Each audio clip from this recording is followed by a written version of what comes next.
If you're an author or plan to be one, get excited because this podcast is for you. Book Marketing Mentors is the only podcast dedicated to helping you successfully market and sell your book. If you're ready for empowering conversations with successful marketing mavens, then grab a coffee or tea and listen in to your host, international best-selling author Susan Friedman. Listeners, I'm excited to share some good news. Podcast Connections is our brand new episode sponsor. If you feel your book deserves more reach but visibility hasn't come easily, podcast guesting can open the right doors. The team at Podcast Connections gets you in front of the audiences who need your message and your expertise. If podcast guesting is something you're interested in, please contact them at podcastconnections.co and tell them you heard about them on the Book Marketing Mentors podcast. And now, let's get on with the show. Welcome to Book Marketing Mentors, the weekly podcast where you learn proven strategies, tools, ideas, and tips from the masters. Every week, I introduce you to a marketing master who will share their expertise to help you market and sell more books. Today, my special guest is Kari Radman. Kari is an editor and ghostwriter with 10 years' experience. She specializes in memoir, self-help, and business books that teach, empower, and connect because captivating stories start with empathy for the subjects and the readers. Kari helps her clients ask, who's the reader? What do they want to hear from you? What do they need to hear from you?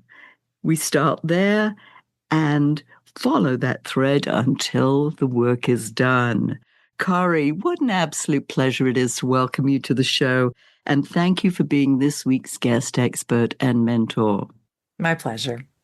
Kari, you love the subject of how to entice the human on the other side of the screen. Let's start there. What do you actually mean by that? Absolutely. The first thing I do when I'm writing or considering a project is imagine who is the audience. In that way, I'm picturing a specific person. If I'm writing to a lay audience and it's a medical topic, perhaps they are potential patients. If it's my story and I'm capturing my expertise, I'm specifically thinking of someone, a colleague, a relative. This is important. Someone I like. Then my tone is captured and I'm explaining in a way that I can picture Cousin Kim. What does she not know that she needs to know? Those are the humans on the other side of the page or on the other side of the screen that we need to always keep in mind. Keep in mind your audience and have a specific person in mind. In your case, you're writing in all different genres. I mean, it's all nonfiction. However, you may not necessarily relate to some of the audiences. What do you need to do to sort of get in touch with that audience? For sure. My expertise is in memoir, self-help, and business books. And I can't write most of those without my client. What I do is either if I'm ghostwriting or if I'm editing their work, we spend a lot of time together just talking about their world, their clients, their problems, their pain points. And in that way, and I'm recording all of that, I'm gathering who is the person that we need to address this book to. And then I specifically ask that question. Do you ever find that clients feel guilty that you're writing the book rather than them? Ghostwriting clients have a lot of worries because there's a lot of mystique around the concept. Sometimes I know they do bring guilt to it or worry.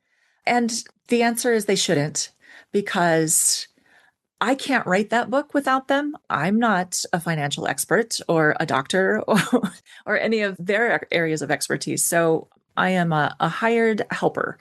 And I take people's words. Sometimes I'm literally pulling the direct quotes from the client, and sometimes I'm helping them massage them into more digestible forms. But it's not my work. It's their work. And it is absolutely okay that sometimes you need help with things. You hire professionals to do your plumbing. why not hire a professional to help you write if that's not your area of expertise? Oh, so you're the plumber for the for the for the author. Now I'm wishing I had chosen a different profession. I like that description of really sort of helping massage their language, because I know sometimes I'm like, I get tongue-tied. I can't necessarily always explain exactly what I mean, but somebody else might be able to help me do that better.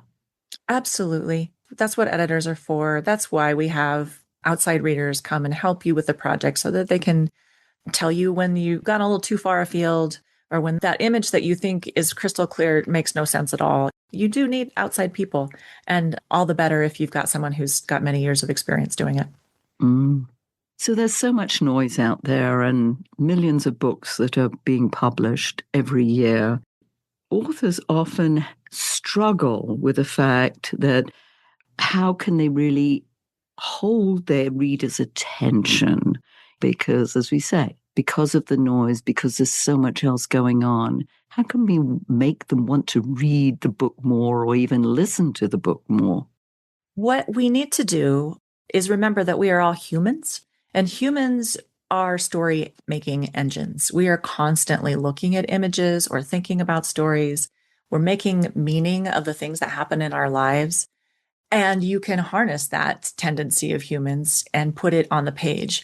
Whether or not your story or your book begins with Once Upon a Time, you absolutely should be putting story into your nonfiction books. I have helped financial authors, data scientists. I've helped mergers and acquisitions clients, all of those really dry academic topics. There's a place for story in those books too. In fact, I would argue that you shouldn't leave that out. So one of the first questions after you figured out who you're talking to is then you decide what they need to hear and start talking. And sometimes, again, that's why you have an editor. You start writing and figure out how you're speaking to that person. Think about your ideal reader and speak to them in the tone that best fits the conversation that you're having with them. That's probably my second piece of advice, is find a voice that is more casual, more warm, more conversational, because the world has enough textbooks. And for the self-published author, your best strategy for capturing your audience is to draw them into the circle of your story. Picture yourself, sitting at a cafe table talking to a mentee. What are the things that they need to know, and how can you explain it in a way that they will understand you? So you mentioned the kind of books that you've written, for scientists, for doctors. I'm thinking that those kind of books might be sort of more smart than relatable.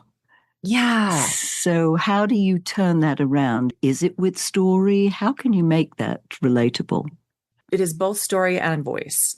A recent ghostwriting project I have just finished had 150 academic citations of peer-reviewed journals. It was deep in the weeds, and yet there is also swearing in that book.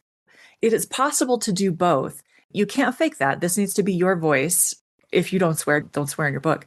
But if you have a way of conveying your information in a way that's exciting or enthusiastic, harness that power. Your voice is the most important part of what you're trying to convey there. And then, yes, come up with the scenarios behind the statistics. If you're talking about mergers and acquisitions, or you're talking about flow charts, or you're talking about cash flow, all of those tools that we use in the business world impact people. There are people behind those tools. And so you think, to what end? What am I using this spreadsheet for? And who are the people behind it that need to understand this story? Yeah, and that goes with presentations as well. I can imagine that being able to take that information, and these scientists, I've seen these poster boards that they do, as you said, it's like watching paint dry. Exactly. Yeah. So think about who's the person behind the problem and what do they need to know? What's the problem that they're having and how can you tell the story? So, for example, one of my clients was a data tracking scientist, and she took the stories that applied to her clients, with permission, told stories about those encounters that she had with those people and the lessons that they learned. And then from those stories, this is important. You can't get too far afield just telling stories, because then you need to end with, and what is the point? Start the story with the actionable insight in mind, and then build a vignette from there. Yeah, that's a great tip, because one of the things that I've been challenged with over the years is, in fact, putting a vignette, a story, an example to a point. You know, I'm very good at giving you the 10 ways to do this and the 15 ways to do that. But it's that little something extra that will bring it and make it more memorable. Absolutely. Maybe this is my storytelling brain, but I do believe that almost all people, if you tell them a story about your boss's boss or your mother-in-law, they're going to remember that story, possibly even more so than your top 3 tips for whatever. Apply those tips in a person's life. Show them doing that. And this brings me to another important point for nonfiction writers. Do use literary devices. It doesn't have to be, as you say, like watching paint dry to convey this information. So you can make your language flowery. You can use metaphor. Please do. You can use personification or alliteration or any type of way to, let's see, carnal detail is one of my favorites. And that comes from famous memoirist Mary Karr. When she talks about carnality, she's talking about sensory. Think about the images that when you decided that you needed to hire a business coach, where were you sitting? What were you wearing? What were you eating? What was on the radio? Those kinds of moments make it it brings it right down to the core of the human and the emotional level. And then that point just carries so much more weight. Yes. It made me suddenly think of one of my favorite authors, Marcel Proust, who really always added sensory, you know, how something smelt, how something looked or felt. And I was like, oh my goodness. And then it always takes me back to, oh yes, Sunday morning at our house, it had this smell of cooking, of certain things that were, and it just reminded me of that. And I was like, yeah, wow, that sort of takes Sense you and back. memory, yeah, especially smell and memory are so tied to one another. You can bring people right into your moment if you can bring them into your psychological state, and smell is a good way to do it. Music is another one, though you have to be careful about listing song lyrics. I would advise against that, but you can certainly say that you were listening to Jimmy Buffett on the radio.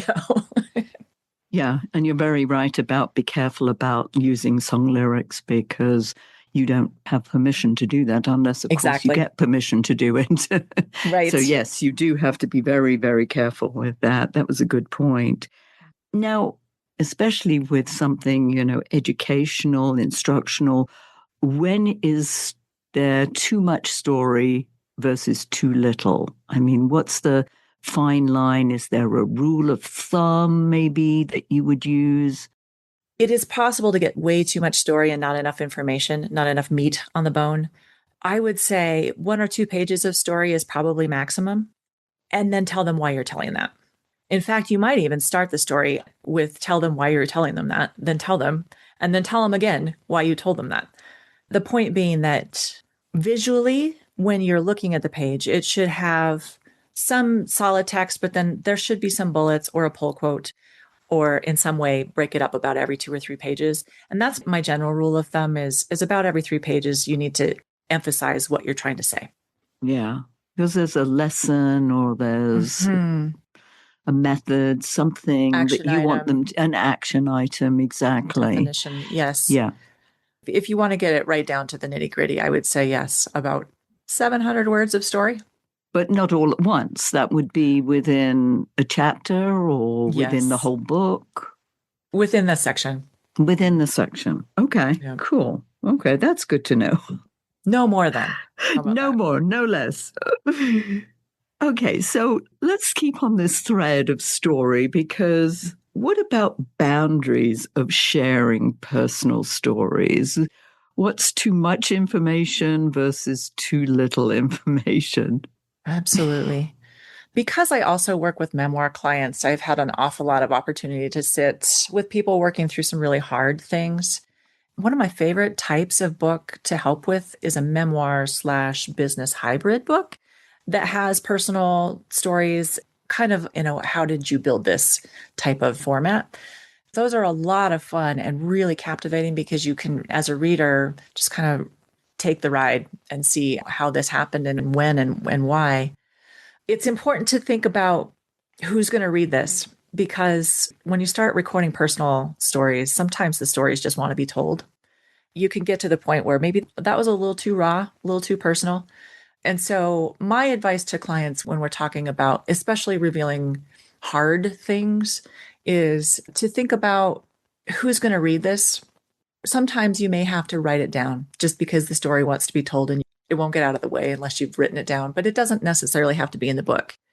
And then maybe you can picture your boss reading that and think, maybe this story doesn't belong in this particular book about how I built this business or how I created this solution. In that case, you'll feel it. Your gut will say, oh, that's a little too much. I have a story of a client who started his business memoir with a story of his father's abuse. It was an important thing for him to say at the time, but in retrospect, he grew to regret that because when he was touring the book, everybody who interviewed him about that read pretty much the first chapter. That is what he had to talk about for weeks on tour. So that was maybe in retrospect, he would probably make a different choice were he to do that again.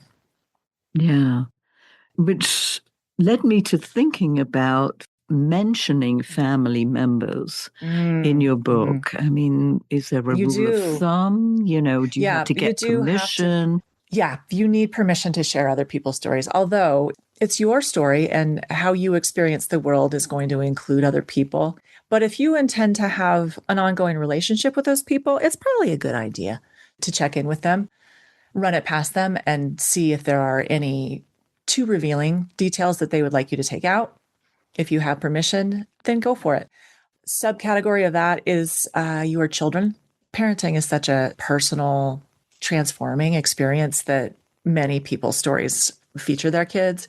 That one in particular, I urge real caution. Speak with your children in very generic terms, if possible. And if you're going to share a very specific or a hard story, they need to have given permission, and they probably need to be old enough to really think about what that would mean, because their 7th grade math teacher is going to maybe know about that. So it's good to think about it. In the context of a business book, those personal stories can be super powerful, especially if it's something like, here's a lesson about the time I went bankrupt. It's a personally difficult story to share, but man, aren't you glad to know that as a reader, that this person really has been there and they're sharing something very powerful that you can avoid that if the author is brave enough to go there. Yeah, and what was going through my mind as you were talking about the children is, yes, getting their permission. Would you get that in writing? Would that be something that everyone who says, yes, you can do that, that you would get it in writing, that they agreed to this? Because otherwise they might, a few years down the road, suddenly say, I never agreed to do this. Why did you do that?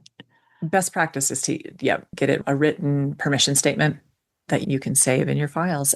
And again, with children, it's a gray area, so proceed with caution. Yeah. Because they're not old enough to agree to a contract.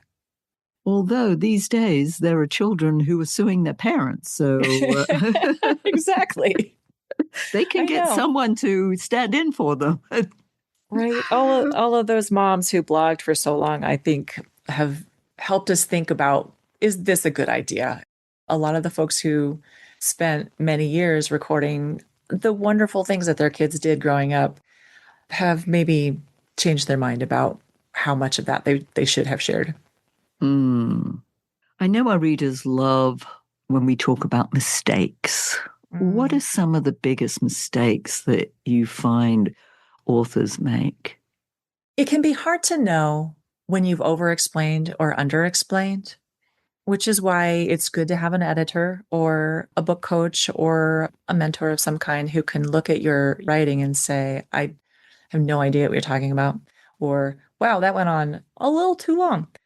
That's, I think, one of the best tips I can give is that when I write a nonfiction book, I really like to work from an outline. And it doesn't mean that the outline is set in stone and I don't get ideas as I go, but that helps me keep driving the timeline forward, keep driving the narrative forward. And within those outlines, then we have the framing question of the book. Always come back to your audience. What do they need to know? What is the problem that you're trying to solve? And that's how you can decide if a story belongs in a book or you can leave it out. What's going through my mind is that where does AI play a role here? Is it something that you use as a tool, or what would you recommend to authors? It's a tough one, isn't it? It is a very tough one. Because it's getting pretty good. When I'm not under any strictures, and sometimes I write for people who specifically say no AI, period, ever. And that's fine. Happy to respect that. I've found it useful, particularly when there are complex topics that I'm not an expert on. I can point to a study and have Claude, is my favorite, explain it to me. I don't know what this means. Please help me understand. And then I don't use those words. Then I re-explain it again in my own voice or in the client's voice. It's great for research. Another one that I think is a lot of fun is when I write headings and subheadings and headlines, I really love it when they're punny, using puns or jokes or just in some way a little bit more lighthearted. ChatGPT is really good at puns. So I will plug in, give me 10 puns about chemistry, and it will. Yeah, it's so much fun. I love doing that kind of thing as well. It's like, give it to me in rhyme. Yes. Sometimes I rewrite my introduction and sometimes I sort of play with it. How would William Shakespeare have written this? Yeah, exactly. It's a good supplemental tool. Always remember to double check it. I have had more than one client who didn't notice that there were hallucinations in research that they gave me. And I ran with it because they were the expert. And that turned out to be a mistake. In other words, you're not necessarily going back and checking that.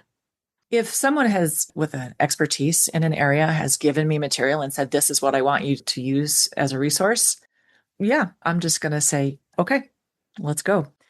Yeah, that comes down to the relationship that you build with your editor and being very transparent. I think that's my advice for that is be transparent. If you are using it, say so that people will know what to question or what to think about, particularly as you're building something with a partner. Yeah. Oh, so much information. I love this. Go into depth. There were so many different areas that we touched on that I know we have not touched on before. So I love that. This is a great time, Corey, for you to share your information with our listeners. Tell them more about you and your services. I am found at my website, CoreyRadman.com, which is CoreyRadman.com. I'm a nonfiction book editor and ghostwriter. And on that site, you can book some time with me to talk about your project. And my project, or my expertises, again, are memoirs, self-help, and business books. Particularly love working with authors who have some sort of a nerdy scientific expertise and want some help trying to convey that to their audience. Fabulous. Yes, I just see that nerdy. Yeah. Yes.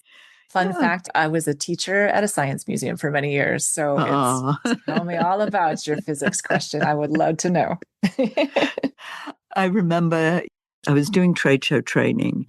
My client said, all these people in the room, they're all PhDs. They're all scientists. Just make sure that they're going to get something out of your program. I was like, just bring them on. I'm married to one of those. I know. I know just how to deal with them. Absolutely. So, yeah, this is a great time for you. As you know, our guests leave our listeners with a golden nugget. What's yours? My golden nugget is drawn actually from the inspiration of Elizabeth Gilbert, who for a long time toured the world. I think she was on tour with Oprah, and she gave people permission to tell their story. And so that is mine. You don't need anyone's permission to tell your story, because so often we think about this goal that we have in our mind and we psych ourselves out. We get scared, we get intimidated, we assume we're not qualified or we'll mess it up, or the book won't be successful anyway, so why would I bother writing it? But the answer is you get to write the book because you want to write the book, period. And you can tell all of those voices to be quiet because they're not in charge. And if you run into problems, there are people like me who can help you with the bits that you don't know. Yeah, that's beautiful. Because true, yeah, we need that when we need the human side, because as you said, that's the human side behind the screen. We mustn't lose that because, again, with technology going at, I don't know, the speed of sound almost, that the changes, we still want that human touch. I think that's going to be even more so as we move on. So, yeah. I completely agree. You. Yes. Yeah, thank you. So thank you for sharing your wisdom. That's been great. And listeners, if your book isn't selling the way you wanted or expected to, let's you and I jump on a quick call together to brainstorm ways to ramp up those sales, because you've invested a whole lot of time, money, and energy, and it's time you got the return you were hoping for. So go to bookmarketingbrainstorm.com to schedule your free call. And in the meantime, I hope this powerful interview sparks some ideas you can use to sell more books. Until next week, here's wishing you much book and author marketing success.